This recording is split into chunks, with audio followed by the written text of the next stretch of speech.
Okay. Today we're interviewing John Fowler from Delaware, Ohio, and the interviewer is Michael McGregor with the Grand Valley State University's Veterans Oral History Project. To begin, John, when and where were you born? I was born in Kansas City, Missouri in 1947 and was living there with my family for a few years, and then we started moving all over the country as I grew up. So. Okay. And what did your father do? My father was in sales and sales management and business, and that job led for him to be transferred quite frequently, and an average of 3 or 4 years per city was our growing up program. Who did he work for? He worked for a company called Continental Can, which has since changed names many times, but sold paper products, forest products, bags, boxes, things like that. I don't know if you ever read the book, but to describe that was The Organization Man, a sociologist. Oh, is that right? Wrote a book about those guys post-World War II, you know, the late 40s, 50s. He was very typical in that regard, this new generation business people that climbed the ladder and got moved around a lot. Did your mother work outside the home? No, she did not. She was a professional homemaker, if you wanted, and was quite good parent, great cook, took care of us kids. There was 3 of us. I have an older brother, 3 years older, and a younger sister who's 6 years younger, so I was the middle child. And but it was a pretty typical working father, at-home mother. Okay. And where did you go? Where were you living when you went to high school? When I went to high school, I started in Mount Prospect, Illinois, which is a suburb of Chicago, and I went there 2 years, and then we moved to Kansas City, my home base, and finished up there in Overland Park, Kansas, and graduated in 1965. Okay. And what did you do after you graduated from high school? Well, at that time, I went right into school at the University of Kansas and started in liberal arts education. Went there 3 years. At that point in time, I was 1968. I was a little disenchanted with school. I was a little disenchanted with the Vietnam War, and a lot of things happened in 1968, but it culminating in my dropping out for 6 months. Went to work with my parents, lived back east, and then decided to go back to school in the spring of '68, and didn't do well. And at that point in time, if you didn't do well, you got drafted. So I knew I was being drafted, so at the very least I could do was choose the time of that, so I volunteered for the draft. Okay. And was able to go in the fall. Looking ahead for 2 years and knowing you could get an early out for school, I sort of had that in the back of my mind when I chose that timing. So you entered the service in November of '68? That's correct, yes. Okay. And where did you do your basic? In Fort Leonard Wood, Little Korea they called it. And the great time to go to Fort Leonard Wood is in late fall, early winter, when it's just cold and windy. And we had a pretty tough basic training because of the weather. I mean, and plus there was something called the Hong Kong flu going around at that point in time. And it was really an upper respiratory infection type thing, and everybody got it. And to go through basic training being sick wasn't a lot of fun, and it had, sort of affected your performance on the rifle range and things like that. But it was difficult health-wise, but once we got through that, the rest of the training was a lot easier because of how hard basic was. Okay, and how long was basic training? Basic training was just a little over 2 months. We had a break for Christmas in the middle of it, which was kind of nice. It gave us a little chance to catch our breath and get a little healthier, and then went back and finished up in January, and then moved on to AIT. Were your training cadre and basic, were most of them Vietnam veterans? At least in our company, at least 3 of them were, and some of them were fairly new drill sergeants. But yeah, my platoon sergeant at DI was a hardcore Vietnam vet. Very good too. He was very good. Okay, just backing up a little bit, you said when you dropped out of school, for a while you were a little disenchanted with school and the Vietnam War. So what were your opinions of the Vietnam War before the induction thing started rearing its head? I was confused by it more than anything. In high school, I would watch people setting themselves on fire and you know, the Catholics and the Buddhists and all this was going on. And then when I was on a vacation one summer, that's when the Gulf of Tonkin incidents occurred and the resolution, and that's when we knew the fighting was really starting and troops were going over, and that sort of weighed heavily on me in terms of, you know, knowing I should do well in school, which should have been motivation for me to stay in, but it wasn't, and it's kind of surprising, but that's how I was thinking at the time, and I really didn't have any hard feelings about Vietnam other than I just was confused by what it was going and why we got into it.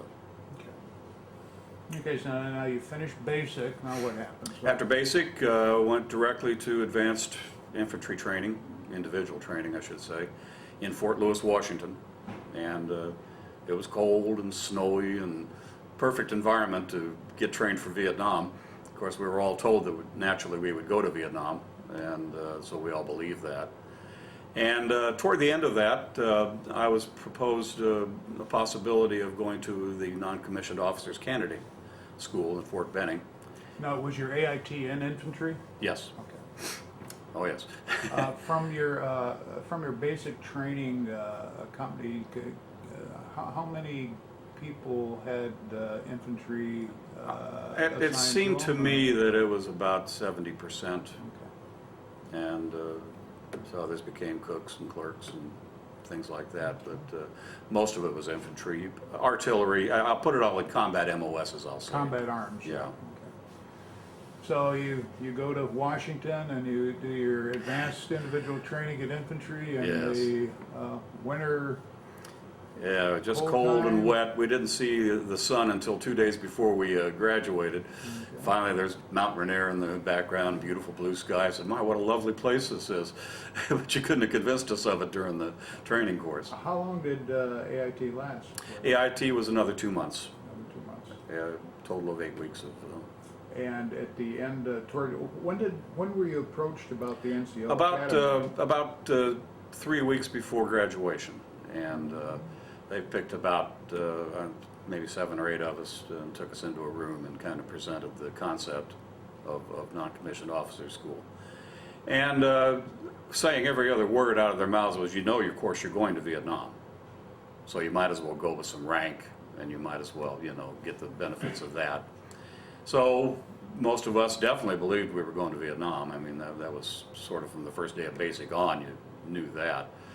And so we, a few of us, 3 or 4 of us, signed up for the non-commissioned officer, NCOC they called it.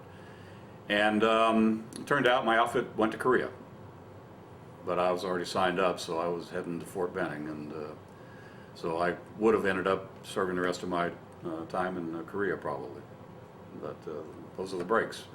Well, when you say your outfit, did you know what? My class, my AIT the class, whole the AIT class, whole everybody group got orders for Korea? orders for Korea. Yeah. And this was in when? The January or February of 1969. 69.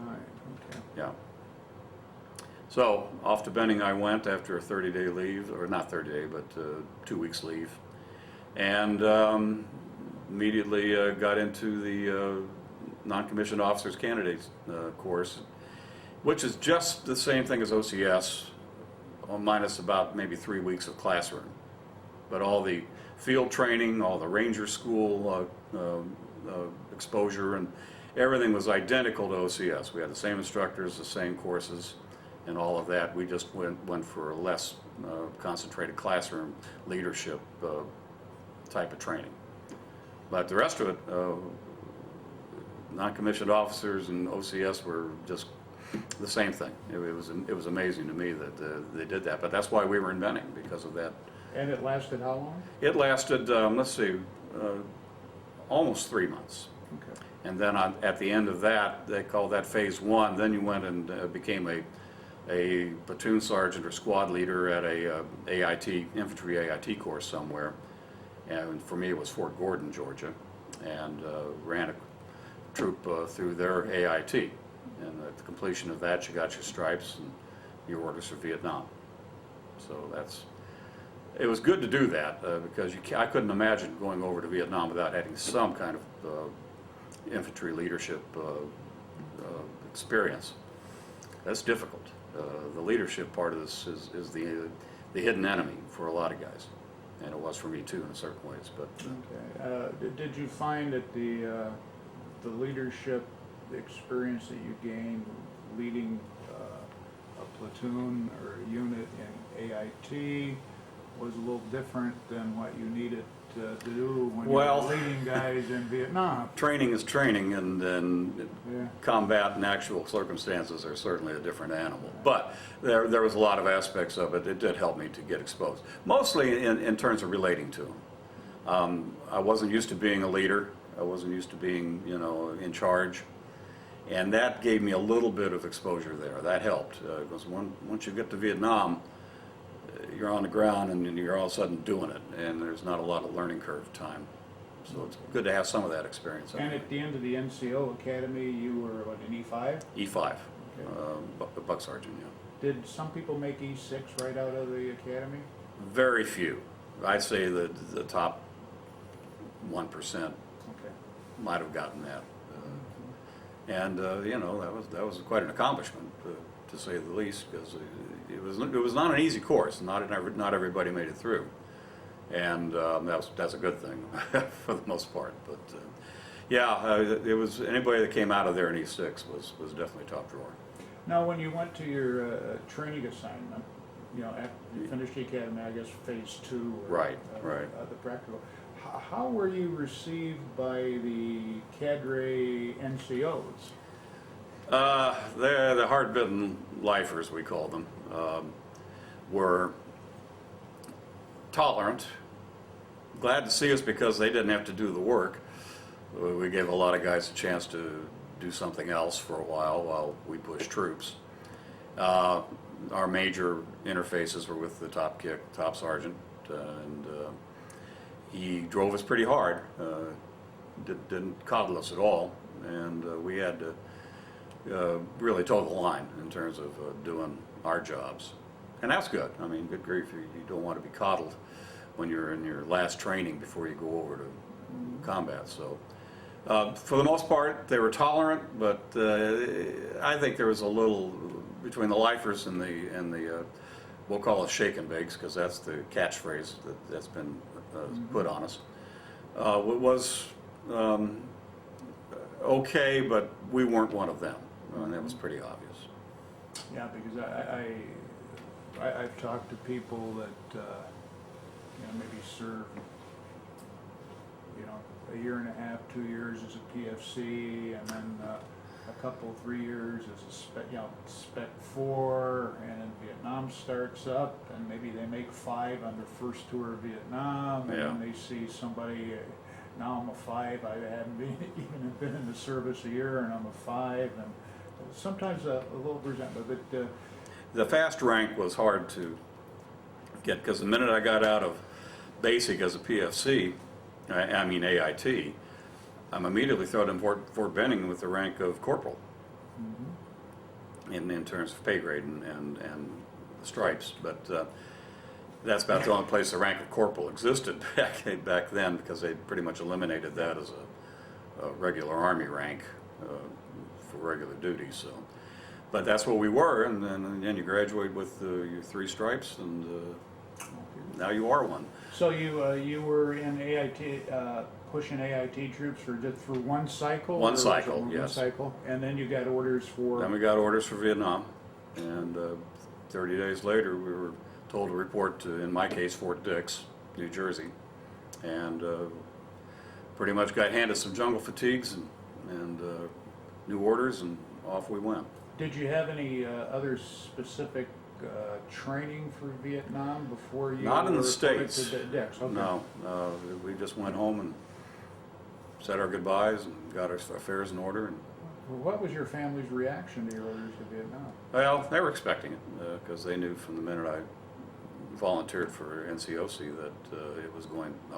So they were pretty well prepared for it. It's never easy to actually do it, but we said our goodbyes, and my mom drove me to Fort Dix and hopped out, and then waited to get on a plane.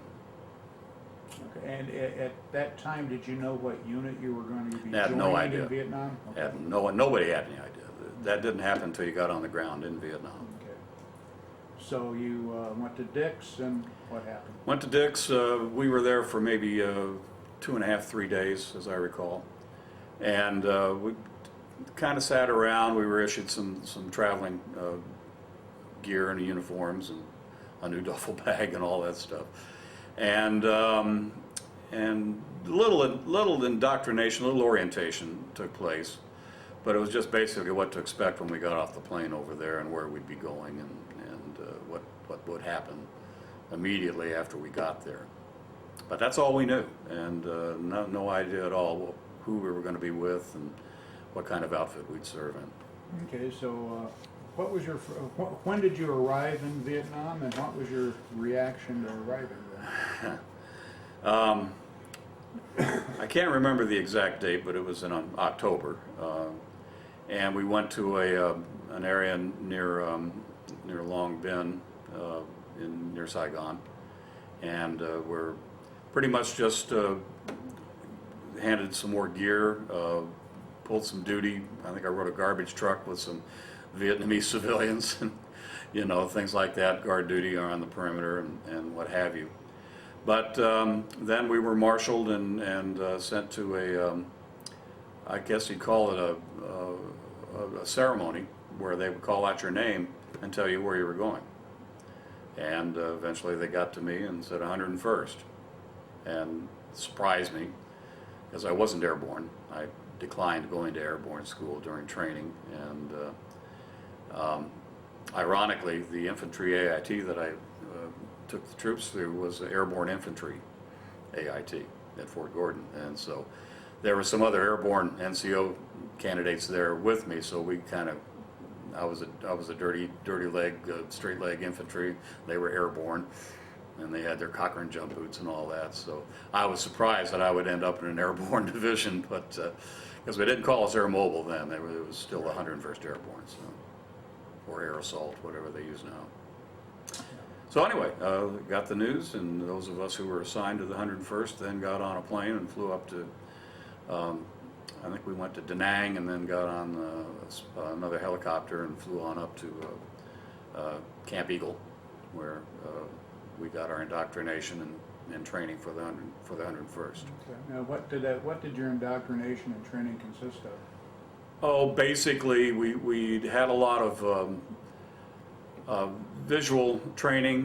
They had sappers come in and show us how they could get through the wire and what we could expect on night defensive perimeters and how to set those up, how to do claymores, how to do trip flares. We played with barbed wire a little bit and setting up defenses. A lot of it was SOP, standard operating procedure about how to function day to day in the bush. Something we hadn't had a whole lot of during our stateside training. So I appreciated every bit of that, because then I started understanding how little we really knew. And not panicky about it, but concerned for sure. And so we paid real good attention to what they were telling us at our 101st training. How long did that orientation last? I think it only lasted a week. And at that point in time, the outfit that I was assigned to the 2nd Battalion of the 506th Infantry, and they were up at Camp Evans, which was the northernmost 101st base camp.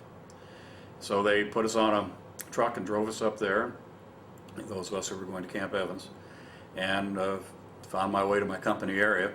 And the company itself was still up at the DMZ, wrapping up for cleaning up after the 3rd Marine Division pulled out.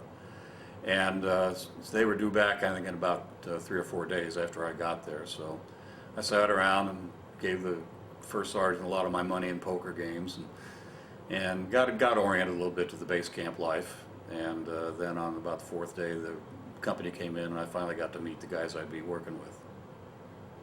Okay. And that was quite an experience. Tell me why it was quite interesting. Well, these guys had had a hard summer and a hard fall. They went from the Ashaw Valley, Hamburger Hill campaigns directly to go up to the DMZ and have to pull pretty hard duty up there in a very dangerous environment as well.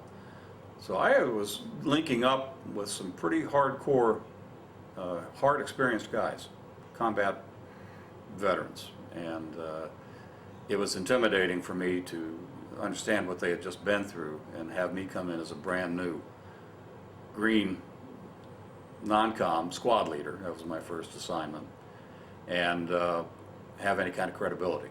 So I worked hard to make sure that what I lacked in experience I made up for in what I'd learned as far as basic tactics, basic organization, knowing your weapons, knowing your equipment and things like that, where the guys really expected that from us, but we had to demonstrate it to them.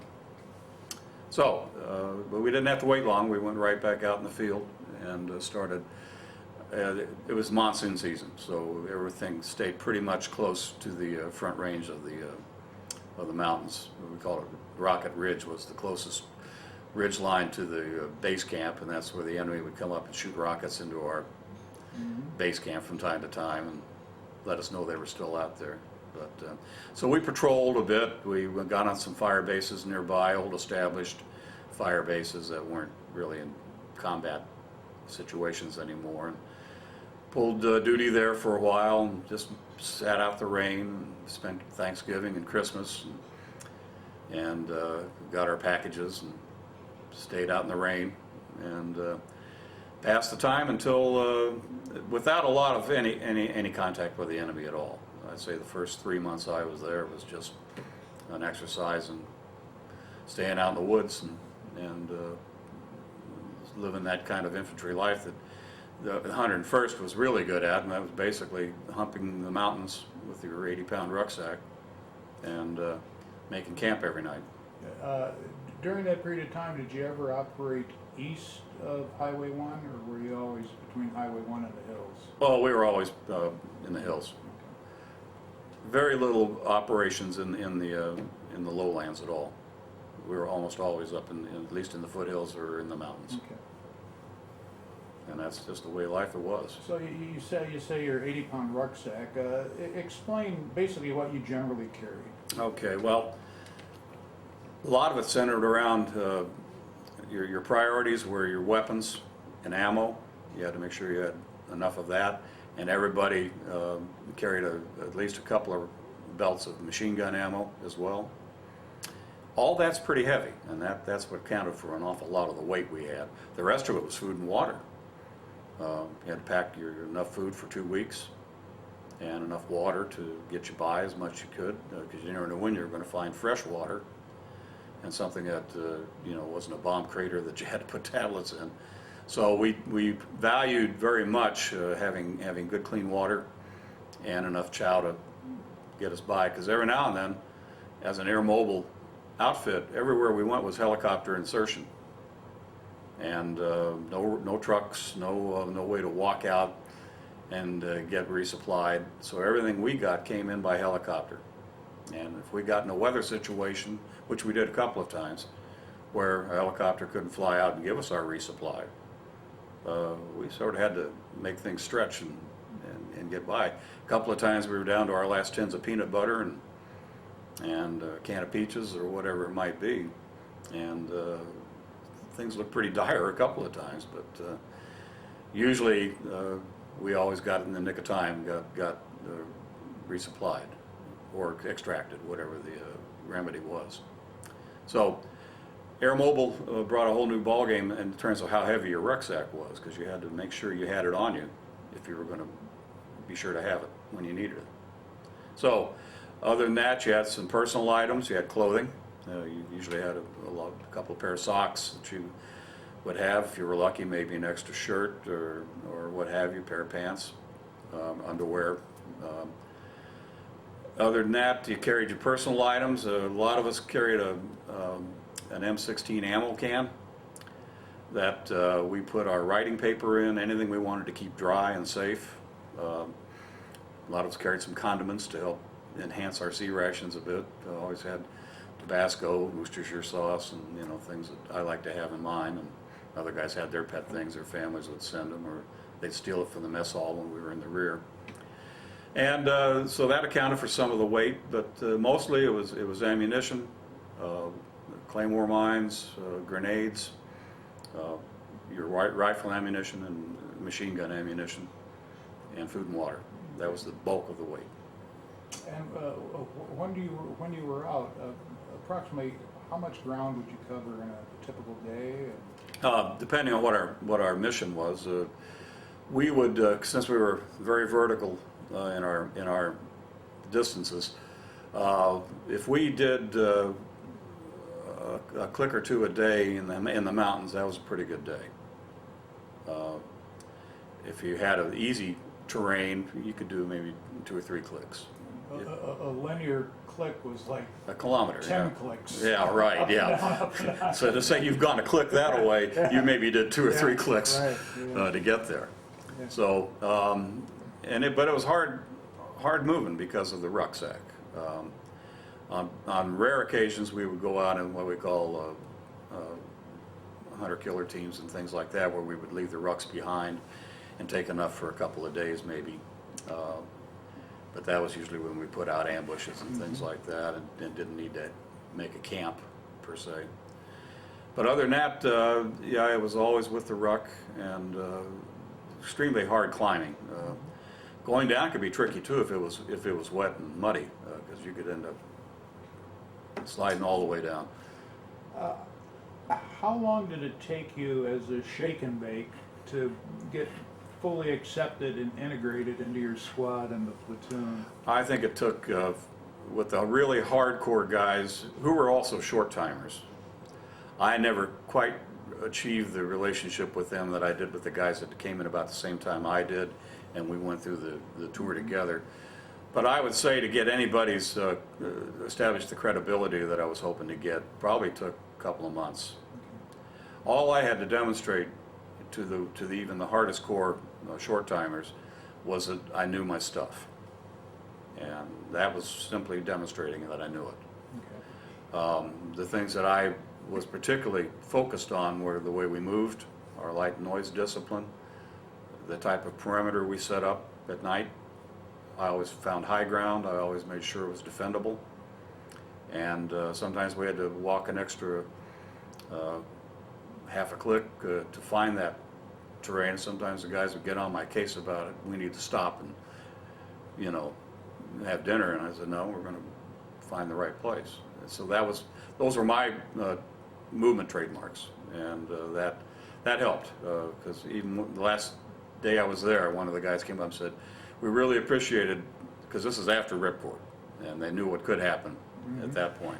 Before you hit any contact, nobody really gives it much credibility. Nobody believes that someone's going to sneak up and get in your perimeter and kill people. They just didn't seem real. But once it was real, then they looked back and said, hey, I'm glad we did that. Maybe that kept us out of some trouble. So that was good to hear. Okay, so you spent, when you joined your unit, you spent about the first 3 months? About the first 3 months getting through the monsoons, yeah. And then One fine day the sun came out. Okay. And one fine day the brass in the rear decided it was time to go do something. And we started, we didn't have a big overview of what was going on, but the Ripcord operation was already well planned and scheduled, so we started doing Did things. any of that word filter down Not much. to you? Or no rumors? Not much. Okay. We were very much in the dark about what Okay. the overall, it was probably a good thing, because I think if we'd have known exactly what we were heading into, it might have been a little different attitude on our part. We never really knew.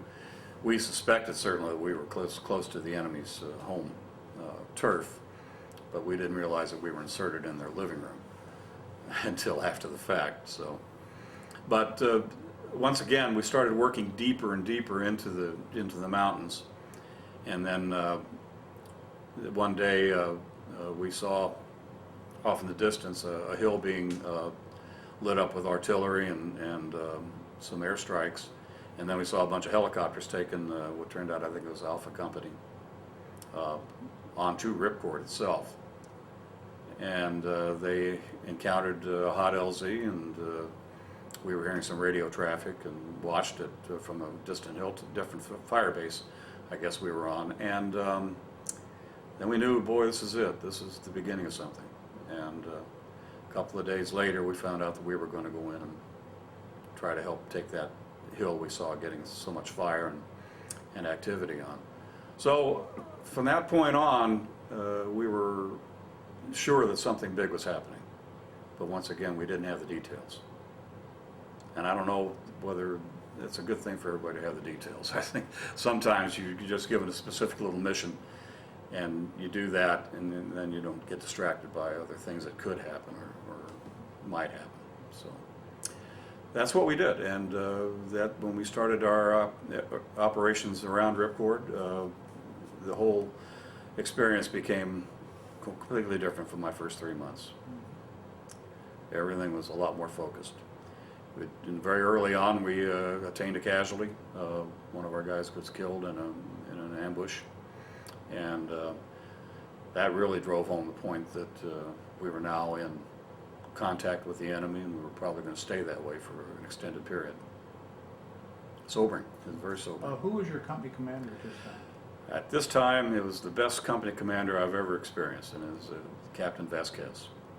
And he took over for the company commander when I first was there, Captain Hale, who was a very gung-ho, body count kind of guy. You know, he was always looking, search and destroy was his mode of operation. And but we were in the monsoon season, so we didn't get a lot of results, at least to his satisfaction. Captain Vasquez came in, a rather quiet man, but obviously just one look at him, you know he was a serious and quite experienced man. He came up through the ranks as a non-commissioned officer and was a special forces, I believe, and extremely good. And then he was commissioned as an officer. So we had, as a company commander, one heck of an experienced, knowledgeable guy.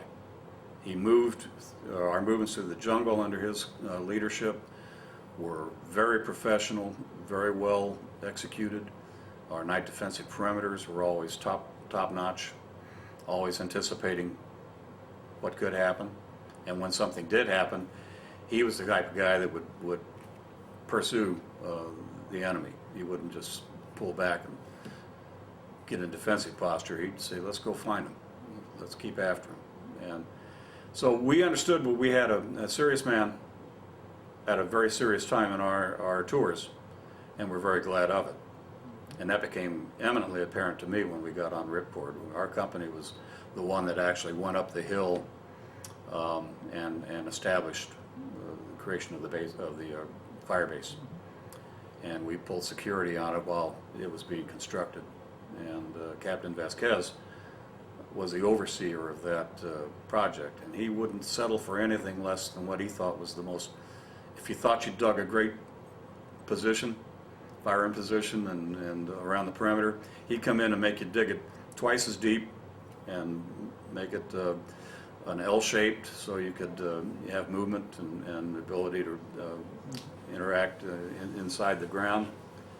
And the way he put the barbed wire out and stationed had big things of bladders of fuel called foo gas that would be exploded if the enemy got inside the wire. And everything that was done to make that a defendable fire base was done mostly under his leadership. So your company went up the hill and basically pulled security and helped establish Right. Firebase Ripcord. Right. We were inserted near Ripcord and did some movement around it. We had some contact. A couple of my guys were killed in an ambush. But then immediately we got orders that we were going to go up the hill. So that next morning we put on our gear and went up to the tree line, and then were given the word to start up the hill. And we didn't know what we were going to encounter. Happily, for whatever reason, the enemy let us do it. We did not receive one round of fire. No contact. No incoming, no mortars, no recoilless rifles, no nothing. So we, once we were up there and exposed, because it had been a fire base once before and then been abandoned, we reestablished the positions and started digging in. And it was it was quite an experience, but we felt like we were just the most exposed people in the world, being out there in full view, no cover, no foliage. And Now, from Ripcord, was there higher ground surrounding you? Or? there were some high ground around us, but nothing particularly higher. So nobody was looking down on us.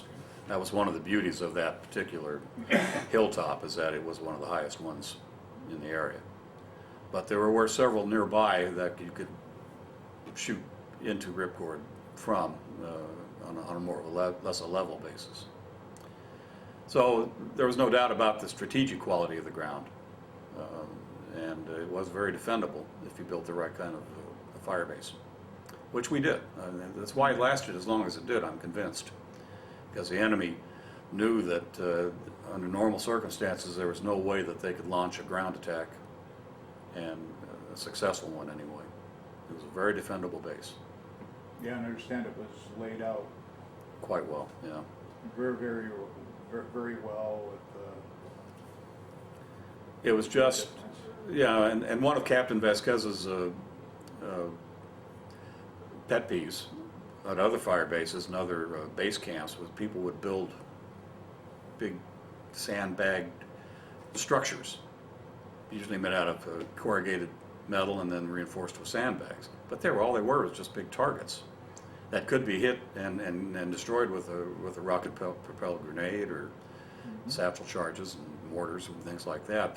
The positions we had at Ripcord were all underground, heavily reinforced with logs and other things and a lot of dirt and sandbags, but no structures above ground. And that to me was one of the most significant things that made it a defendable base and protected the lives of the guys on it when incoming did come in. So how long did you stay at Ripcord then?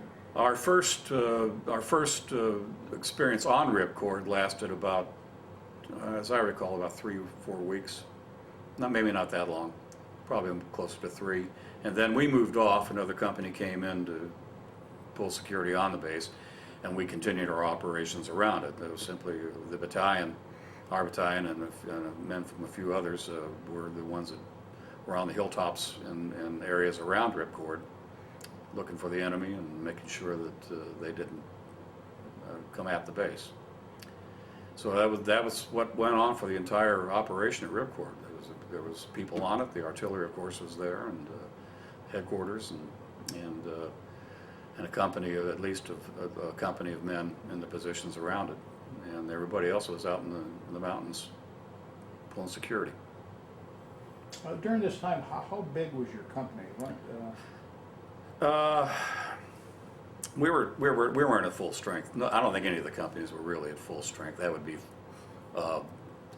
let's see, probably 4 platoons would be a typical company strength. Each platoon was about 30 guys, and I'd say we were about 2/3 of that, maybe. About 90 or something. And then when we'd really hit the stuff, and our ranks were decimated with wounded and killed, of course it got a lot lower. And it took a long time to get replacements back out and for wounded guys to come back and get back online again. So we never were what I would call full company strength. I'd say if you had 80 guys in your company, you're about average. Okay, about 20 in a platoon, so... Yeah. In your squad? Squads were about 7 or 8? 7 or 8 men. Okay.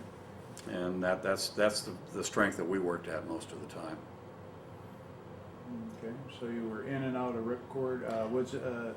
Now you were on Ripcord for about 3 weeks, and then laid it out. Then you went out in the field. Now, did Captain Vasquez stay with you? Oh yeah, he was our CO.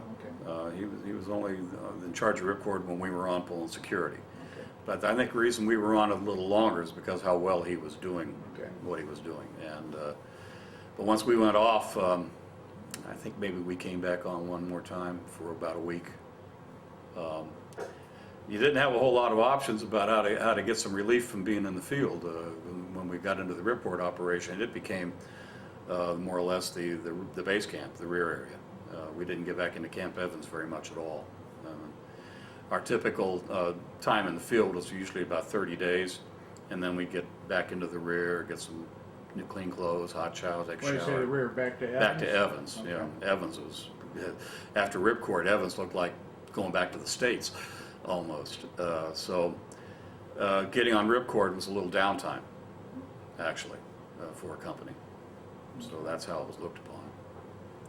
But there were so many companies pulling security around Ripcord that nobody got on it for more than just once or maybe twice in the 4 months or so that the operation was on. So then during that 4 months you were on Ripcord, well, initially help set it up, Yeah. lay it out, and then just one other time for a week? Yeah, and that was about it. And the rest of the time we were on search and destroy type operations, trying to find enemy caches, bunkers, anything that would give them an area to marshal forces and come after Ripcord. Did you have any significant contact? From time to time we did. Just before July 2nd for my company, which was the night my company got hit by the enemy, and we sustained eight killed and several wounded. We had been moving a bit in very strong enemy locales. The week before my company was hit at night, we were on a trail, and we're picking up some ambush materials that we had put out and then had to come back and get. And at that time, the enemy had taken some of our devices and set an ambush for us, and set it off, and 2 or 3 of the guys were wounded with claymore mines, and my RTO and I were both hit kind of a side blast for one that went off very close to us and got some shrapnel and concussion type injuries. And then a week later the company was hit. So we were... You were medevaced? I was medevaced out. Okay. With about 5 of us were. Okay, so this was what they call that, an automatic ambush that you had set up? Well, we had set up an ambush for them. They found it, And they just turned it. countered it, yeah. And they had a guy sitting in a bunker off the side of the And trail just- that, yeah. that popped it on us. And Okay. things were a little crazy then. We were Okay, just so- doing things we didn't know how to do very well. So about a week before your company had significant Yes. contact, this happened, and you were medevac. Where did you go? Well, we immediately went back into Camp Evans. Went to the first aid center there. I was concussed, so I don't have a lot of vivid memory about what was happening. But we were then, the most seriously wounded were immediately put on a helicopter and flown out to the USS Sanctuary, which was the hospital ship patrolling off the coast off Da Nang. And those of us who were later diagnosed that we needed to be there too were then sent out by helicopter again. And we were on the ship for a week. Okay. And during that time, the guys that got the worst wounds in the legs were sent on to Japan after they were able to travel. And the rest of us who were patched up and determined that we weren't, didn't lose our hearing and didn't have any other more serious injuries, were then sent back to the company. Now, how long were you away then? About a week. And the night we got back to the company area, it was the night that the company got hit. So you're just back from We're just back from the hospital ship. medevacing, Yeah. and you joined your unit, and what happened? Well, we were back in the company area at Camp Evans, and about 5 o'clock in the morning, the guy who's been on charge of quarters that night came in and said the company just got hit, and the way he phrased it, they were wiped out. Okay. And of course, that was shocking. And so we heard about it and tried to learn as much as we could. We got our gear and went out to the helicopter pad, thinking we could go right out and link up with them. And it turned out we couldn't. There was nobody knew quite how and where they were going to be and what their status was. We spent 3 or 4 days waiting around to try to get out there. Some of us finally got out to a Firebase and then linked up with the guys later. But for the most part, it was very frustrating because once again, not everybody knew what exactly was going on, and it was hard to get that conveyed to everybody. And plus, nobody really knew what to do with a lot of the people. the company was decimated, so they couldn't go on any. What kind of casualties did they sustain? Well, the very first rounds that came in destroyed the CP, where the captain and his radio operator and medic and people were, and it killed the captain, killed his medic immediately, and then they also hit some positions around the perimeter. And so with 8 people killed, and I hope I'm right on these, and several wounded, the company was in pretty bad shape. Plus those of us who had been hit the week before weren't there, so they were down that number as well. So pretty touchy for Charlie Company after they got hit that night. It took them a long time to get back up to any strength afterwards. Okay, were they then pulled out of the field? They were pulled out. They were pulled off of Hill 902, certainly, and as I recall, they were taken to another hilltop that there was some activity going on, and they were kind of there to pull security for that, and Just kind of refit and yeah, decompress. right. So anyway, that's what went on, and shortly after that, I went on a 7-day leave because I was getting ready to go home at that point too. I was going to be leaving about the second week in August to go back home. So dangerously short, we say. Yeah. At that point in time. So where did you go on our? I went down to Saigon, and hopefully was going to go either to Australia or maybe Hong Kong. And it turns out the company clerk had put the wrong DEROS date on my orders. So they picked up on that when I was trying to get set up for a trip, and advised me I should go back to my outfit and you know, try again later. So I was gone about five days during that period. Oh. Then I got back in. I was sent to a fire base, saw the company guys again a couple of times, and then left about the beginning of the second week of August. And came home. And came home. And were you discharged immediately upon return? Or? Yes, because I had I was a 2-year draftee, as you know, and I spent a full year in training, including non-commissioned officer school. So by the time I got to Vietnam, I almost had a year left. And I also had petitioned to get an early out for school, and was accepted back into the University of Kansas. So but by the time I got home, got to spend a week at home, I got out the same day I landed back in the States. I got my papers and hopped on a plane and flew home. How were you tripped? What was your reaction when you got home? I mean, I hear things about, you know, people were encouraged not to travel under uniform, and, you know, interactions with, you know, people. We were advised that there would be possibly some nasty interaction with certain people at airports, but no, we put on our Class A's and flew home. Didn't have any. Didn't have any problems. How about when you got back to University of Kansas then? Yeah, that was keeping in mind once again from the day I left the hilltop in Vietnam till the day I showed up on campus, it was about 9 days. Okay. Wow. So I hadn't even gotten my stateside feet on the ground yet, and so for me it was all culture shock, just pure and simple. Everything was. And with the stress of what we've been going through that last month I was there, and I was severely underweight, and, you know, nervous, and, you know, all the things you don't want to be when you're going to school. So I showed up and got an apartment, and I had a car, and linked up with some friends and relatives. My brother was there, and tried to reestablish a life, and went to classes, did pretty well there. I was glad to be back in school. And I didn't associate much with people, at least as a combat veteran. I didn't run around wearing that on my lapel. You're just glad to be home. I was glad to be home. What did you major in? I was a English and business major. I never did graduate. I started having some issues post-Vietnam issues that I didn't recognize as such at the time. PTSD?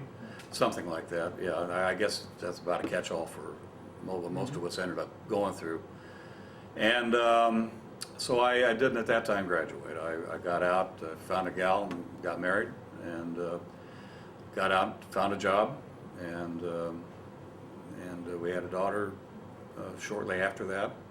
So I was immediately out of school, thrown right into the workforce, and I was in sales and marketing, and stayed in that the rest of my career pretty much.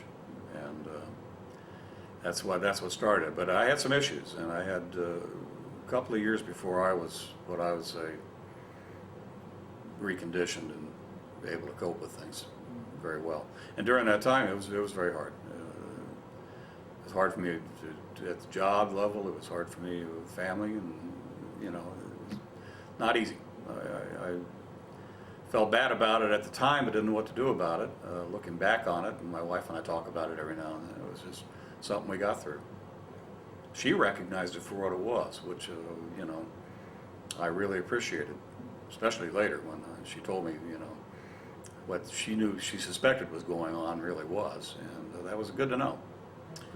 And it was also good for me to know later, and I'm still finding that out now, rejoining with all these guys after 43 years. This is my first Ripcord reunion. So it's the first time I've seen these guys since Vietnam. Wow. So, and I'm hearing so many things that sound familiar. And for me, it's at this stage of my life, I'm retired. And that's why I found the time and the focus to reconnect with this outfit and to come together and see these guys again. It puts things in a really nice perspective for me at my age. And I appreciate all the interaction I'm getting, and I'm really glad I did this. And I thank you very much for interviewing. All right, it's been my pleasure. Okay, off is this way.